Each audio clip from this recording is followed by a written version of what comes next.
Hello everyone, मैं ज्योति पारिक और आपका हमारे महाविद्यालय श्रीमती मोहरी देवी तापड़िया कन्या महाविद्यालय के इस यूट्यूब चैनल पर एक बार फिर से स्वागत है।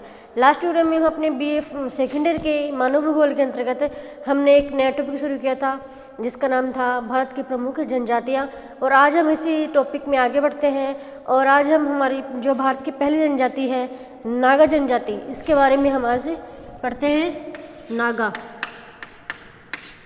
नागा जनजाति। देखिए, हम नागा जनजाति के बारे में हम देखें तो सबसे पहले हम इसके निवास स्थान के बारे में देखते हैं कि यह जो जनजाति भारत में किस क्षेत्र में पाई जाती है। निवास स्थान।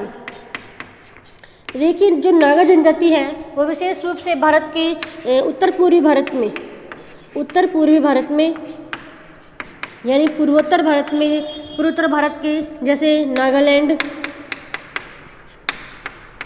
विशेष रूप से नागालैंड में पाई जाती है। नागालैंड के पहाड़ी क्षेत्र में पाई जाती है। और नागालैंड के अलावा भी यह जनजाति मणिपुर,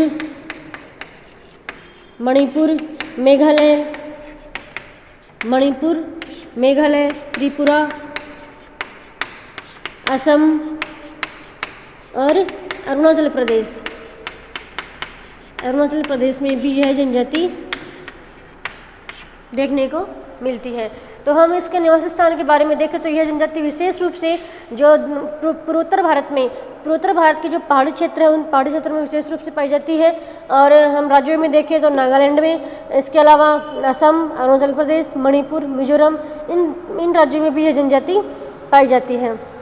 ठीक है। उसके बाद हम देखें ये जनजाति है ऐसे क्षेत्रों में जहाँ पे पूर्वोत्तर भारत जिस क्षेत्र में वर्षा अधिक होती है, घने वन है, जलवायु वहाँ की हमेशा आर्द्र रहती है, तो ऐसी जलवायु में यह जो जनजाति है वो अपना निवास करती है। उसके बाद हम देखते हैं इस जनजाति की जो उद्भव है, नागा का उद्भव के बारे में हम देखते हैं। उद्भव कि नागा जनजाति का उद्भव है वो कैसे माना जाता है। देखिए, नागा जनजाति है उसका उद्भव कुछ विद्वान तो मानते हैं नाग शब्द से। कुछ विद्वान नागा जनजाति शब्द का उद्भव नागा का उद्भव नाग शब्द से मानते हैं, जिसका अर्थ है सर्प। तो मतलब जो ऐसे जनजाति है, नागा जो जनजाति है जिसमें सर्प की पूजा की जाती है, सर्प की पूजा करने के कारण ही, मतलब नाग की पूजा करने के कारण ही इस जनजाति को नागा जनजाति कहा गया। ठीक है। कुछ विद्वानों के अनुसार इस जनजाति में सर्प की पूजा की जाती है और सर्प की पूजा करने के कारण, मतलब नाग की पूजा करने के कारण ही इसे नागा जनजाति कहा गया। और कुछ विद्वान इस नागा जो शब्द है, इस नागा शब्द को नाग शब्द से मानते हैं और नाग शब्द का यहाँ पे ये अर्थ लगाते हैं पहाड़। तो पहाड़ का मतलब इन्होंने नाग शब्द का अर्थ पहाड़ से लगाया। मतलब उन्होंने बताया कि ऐसी जनजाति जो पहाड़ों में निवास करती है वो जनजाति कौन सी हो गई, नागा जनजाति। इस प्रकार से दो प्रकार से इनके उद्भव के बारे में हम कह सकते हैं कि दो अलग अलग विद्वानों ने अलग अलग अपने तरीके से बताया। कुछ विद्वानों ने बताया कि नागा जो शब्द है वह नाग शब्द से उद्भव हुआ है और नाग शब्द का अर्थ है सर्प, मतलब जहाँ सर्प की पूजा की जाती है, जिस जनजाति के द्वारा सर्प की पूजा की जाती है वो होते हैं नागा जनजाति। और कुछ जो विद्वानों ने बताया कि नागा शब्द की उत्पत्ति नाग से हुई है और नाग का अर्थ उन्होंने बताया पहाड़। और उन्होंने बताया कि वह जनजाति जो पहाड़ों में निवास करती है वो जनजाति नागा जनजाति कहलाती है। ठीक है। तो ये उनके उद्भव के बारे में चर्चा हो गई। उसके बाद हम बात करते हैं इनकी अर्थव्यवस्था के बारे में। अर्थव्यवस्था।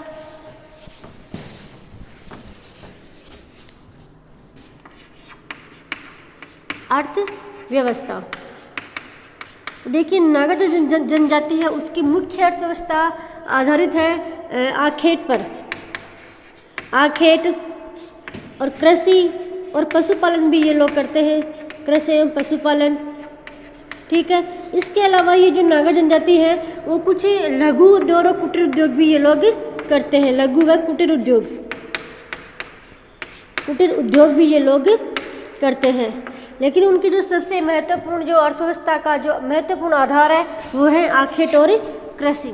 ठीक है, मतलब ये जो जनजाति है, नागा जनजाति है, वो जो जंगली जानवर है उन जानवरों का शिकार भी करते हैं। और लेकिन इनमें जो जनजाति, इस जनजाति के द्वारा जो शिकार किया जाता है, इनके द्वारा कुछ नियमों का पालन भी किया जाता है। उनके कुछ कड़े नियम भी होते हैं। जैसे इनका एक नियम है कि कृषि कार्य करते समय किसी पशु का शिकार नहीं किया जाएगा। दूसरी इनका जो नियम है कि अगर मान लीजिए कि किसी नागा के द्वारा शिकार किया जा रहा है और वह जानवर अगर दूसरे क्षेत्र में प्रवेश कर गया, मतलब इनकी सीमा से बाहर दूसरे गांव में प्रवेश कर गया और वहां पर वह उसका शिकार कर रहा है, तो जो उस शिकार का जो आधा हिस्सा है वो उस गांव के लोगों को भी देना पड़ेगा। इस प्रकार से ये इनके कुछ नियम भी होते हैं। ठीक है, फिर हम देखते हैं कि इसकी कृषि के बारे में। तो देखिए, जो नागा जनजाति है वो पहाड़ी क्षेत्रों में सीढ़ीदार खेत बनाकर कृषि करते हैं। पहाड़ी क्षेत्रों में सीढ़ीदार खेत बनाकर कार्य करते हैं। इसके अलावा जो नागा जनजाति है वो स्थानांतरित कृषि भी करते हैं। स्थानांतरित कृषि का मतलब है कि ये जो जनजाति है वो बड़े बड़े जंगलों में जाती है, वहाँ जंगलों को साफ करती है, जलाते हैं। उसके बाद साफ करने के बाद वहाँ पे कृषि कार्य करते हैं और कुछ दिनों तक या फिर 2 या 3 साल तक वो लोग वहाँ पे कृषि करते हैं। और जैसे ही वह जो भूमि है अनुपजाऊ हो जाती है, उसके बाद वह उस जंगल को छोड़ देते हैं और वो दूसरे जंगल में जाते हैं और वहाँ भी उस जंगल को जलाते हैं और साफ करने के बाद वहाँ कृषि कार्य करते हैं। और ऐसे ही 2-3 साल तक कृषि कार्य करने के बाद वह भी उसको छोड़ देते हैं। इस प्रकार से आगे ये लोग बढ़ते रहते हैं। मतलब एक स्थान पर स्थायी रूप से ये लोग कृषि नहीं करते हैं। और इनके द्वारा ये जो स्थानांतरित कृषि की जाती है उसको झूमिंग कृषि भी कहा जाता है। झूमिंग कृषि जो विशेष रूप से पूर्वोत्तर भारत में नागा जनजातियों के द्वारा की जाती है। इसके बारे में हमने पहले कई वीडियो में भी पढ़ा है। तो ये इनके द्वारा विशेष रूप से पहाड़ी क्षेत्रों में सीढ़ीदार खेत बनाकर कृषि की जाती है। इसके अलावा ये जो लोग हैं झूमिंग कृषि भी करते हैं। और इसके बारे में हम देखें तो यह जो नागा जनजाति है विशेष रूप से किसकी कृषि करते हैं? चावल की। चावल इनका एक मुख्य खाद्यान्न फसल है।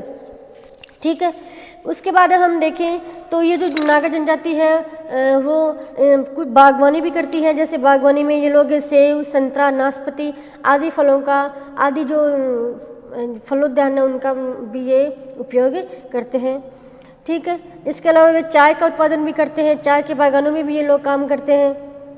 ठीक है, तो ये है इनकी कृषि कार्य है। उसके बाद हम देखते हैं क्योंकि कुटीर और लघु उद्योग, तो ये लोग अपने घरों में ही कुछ छोटे स्तर पर अपने घरों में ही लघु कुटीर उद्योग की स्थापना भी करते हैं। मतलब लघु और कुटीर उद्योग का कार्य भी ये लोग करते हैं। जैसे ये लोग अपने ही घरों में जैसे कपड़ा बुनाई का कार्य करते हैं। इसके अलावा टोकरियाँ बनाने का काम करते हैं। बांस की टोकरियाँ होती है, जो असम के जो जंगलों में बांस का पैदावार किया जाता है, और बांस की जो टोकरियाँ होती है ये बनाने का काम भी ये लोग अपने घरों में ही करते हैं।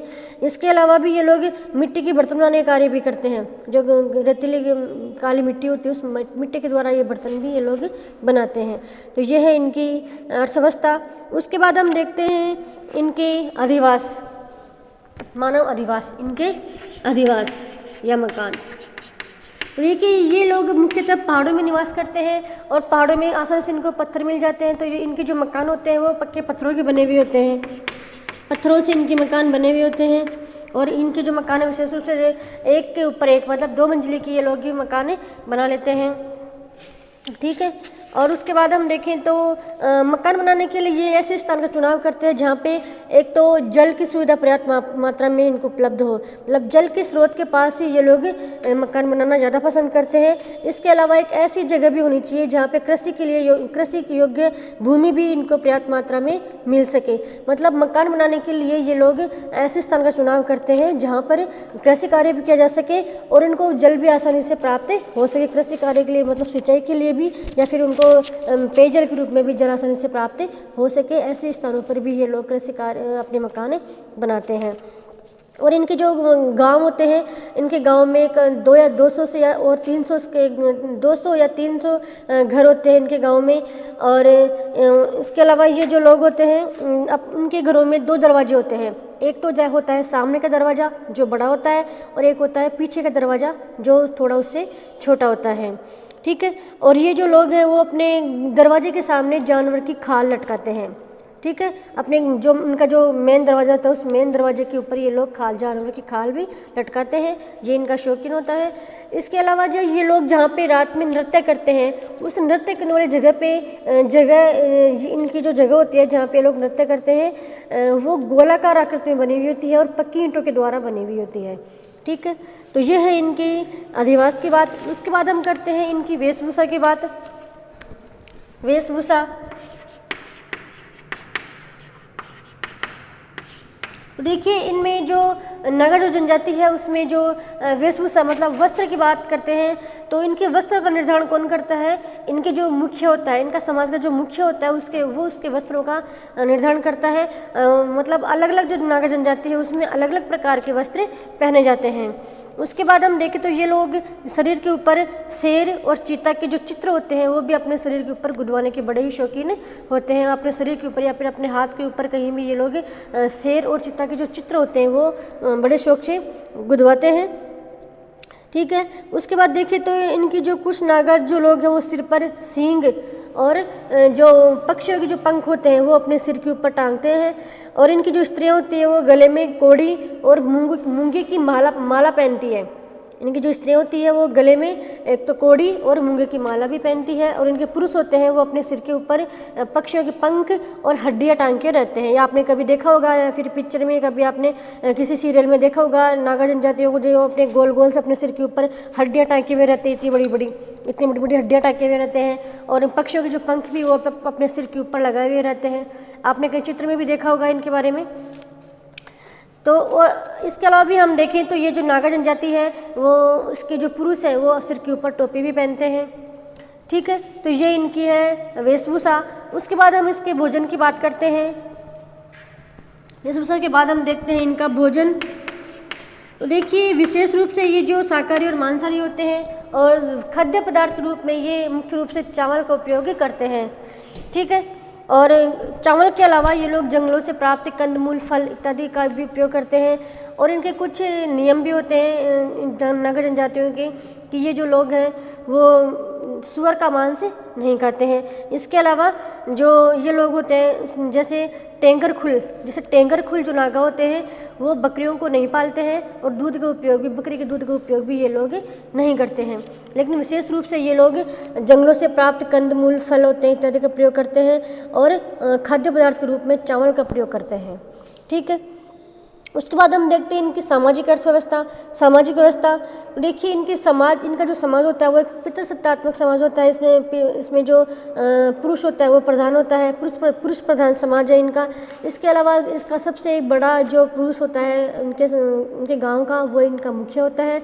और इनके मुखिया का इनके समाज में एक बड़ा ही महत्व होता है। जैसे इनके समाज में जैसे मान लो कोई लड़ाई झगड़े होते हैं उन सभी को सुलझाने का कार्य कौन करता है? इनका जो मुखिया होता है वही इनको लड़ाई जो झगड़े होते हैं वो सुलझाने का कार्य करते हैं। ठीक है, इसके अलावा हम देखें तो ये जो नागा जो लोग हैं वो एक समूह में रहना पसंद करते हैं। एक बड़े समूह में ये लोग रहना पसंद करते हैं। मतलब ये लोग एकांकी परिवार में नहीं रहते हैं, एक बड़े समूह में ही ये लोग रहते हैं आपस में मिलजुल कर। फिर इसके आगे हम देखें तो इनके समाज की सबसे बड़ी विशेषता है मोरंग, युवा ग्रह जिसे हम कहते हैं मोरंग, जिसे वो लोग कहते हैं मोरंग। ये इनके समाज की सबसे बड़ी विशेषता है, युवा ग्रह है।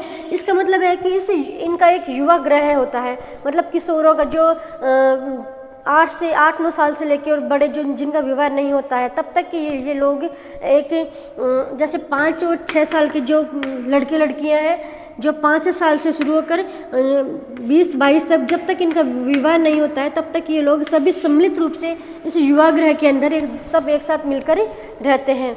ठीक है, और इनमें जो युवा जनजाति है उनमें समगोत्रीय विवाह प्रचलित नहीं है। इस वजह से ये इनके जो बच्चे हैं 6 या 7 साल से जब बड़े हो जाते हैं, 6-7 साल से लेके और जब तक इनकी शादी नहीं होती है, इनका विवाह नहीं होता है तब तक ये लोग युवा ग्रह के अंदर ही एक साथ मिलकर रहते हैं और जिसे हम कहते हैं मोरंग। और इस युवा ग्रह के अंदर नाच गाने का प्रोग्राम भी इनका चलता रहता है। ठीक है, और इनके गांव की जो प्रतिष्ठा है वो इस मोरंग के ऊपर ही निर्भर करती है। मतलब जिस गांव में एक अच्छा मोरंग होता है उस गांव को अच्छा, संपन्न, सुखी माना जाता है। तो ये इसके नागा जनजाति की सबसे बड़ी सामाजिक विशेषता में ये है कि इनमें युवाग्रह पाया जाता है, जो अन्य जनजातियों में नहीं पाया जाता है, जिसको युवाग्रह को कहा जाता है, मोरंग। और इस मोरंग के अंदर जो युवा है, गांव के जो युवा है, वो युवा एक साथ मिलकर रहते हैं, स्त्री और पुरुष दोनों। ठीक है, उसके बाद हम इनके आगे बात करें तो जो ये नागा जनजाति है वो देव देवताओं में भी विश्वास करते हैं। इसके अलावा जादू टोने हैं उनमें भी ये लोग विश्वास करते हैं, मतलब ये अंधविश्वासी भी होते हैं। देखिए ये उनकी सामाजिक व्यवस्था। उसके बाद हम देखें तो ये जो नागा जनजाति है उसका कुछ स्वतंत्रता प्राप्ति के बाद ये जो नागा जनजाति है उसका कुछ सामाजिकरण भी हो पाया है। ये जो अन्य जो समाज के जो अन्य लोग हैं, बाहरी जो लोग हैं, उनके साथ इनका संपर्क हुआ। इनका संपर्क होने से इनमें समाज में कुछ परिवर्तन भी होने लग गए हैं, मतलब इनका कुछ विकास भी होने लग गया है, ये लोग शिक्षित भी होने लग गए हैं और इनके सामाजिक परिवेश में परिवर्तन भी होने लग गया है। इस प्रकार से उनका सामाजिक परिवेश में बदलाव आया है बाहरी लोगों के संपर्क में आने के कारण से और शिक्षा का प्रचार प्रसार होने के कारण से। ठीक है, तो ये है आपकी नागा जनजाति, जिसके बारे में हमने डिटेल से पढ़ लिया है। इसका निवास, इसका उद्भव, फिर इसका भोजन है, इसकी अर्थव्यवस्था है, ठीक, सामाजिक संगठन है, इन सभी के बारे में हमने डिटेल से पढ़ लिया है। और आज कल की वीडियो में हम भारत की जो अन्य जनजाति है उसके बारे में पढ़ेंगे। तब तक के लिए धन्यवाद।